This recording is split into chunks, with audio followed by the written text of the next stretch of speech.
रणवीर अलाहाबादिया याच्या घरी आता पोलीस पथक दाखल झालेलं आहे। इंडियाज गॉट लेटेंट या कार्यक्रमाप्रकरणी त्याची चौकशी केली जातेय।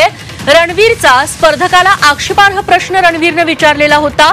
त्या प्रकरणी चौकशीसाठी आता मुंबई पोलिसांचं पथक रणवीरच्या घरी पोहोचलेलं आहे।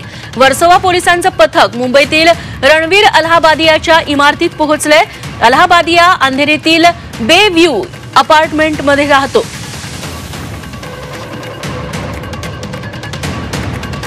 मनोज कुलकर्णी याबद्दल आपल्याला अधिक माहिती देतील। मनोज, कधीपासून पोलिसांचं पथक तिथे पोहोचलेलं आहे? चौकशी पूर्ण झाली आहे का?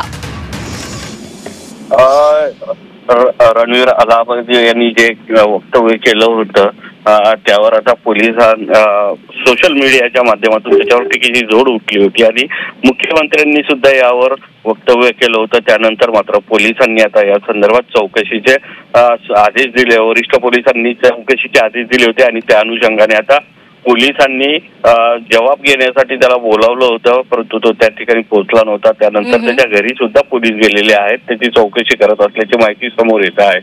गेल्या काही मिनिटांपासून पोलिसांनी या ठिकाणी त्याच्या घराजवळ चक्कर सुद्धा मारलेली आहे। तो घरी आहे की नाही अद्याप माहिती नाहीये, परंतु पोलिसांनी या ठिकाणी येऊन त्या ठिकाणी त्याच्या घरच्यांना विचारलेलं आहे आणि थोड्याच वेळात माहिती मिळणार आहे की तो घरी आहे की नाही आणि पोलीस त्याच्याबद्दल चौकशी करतील। निश्चित मनोज, तुमच्याकडून अपडेट्स घेत राहू। तुर्तास धन्यवाद या माहितीबद्दल।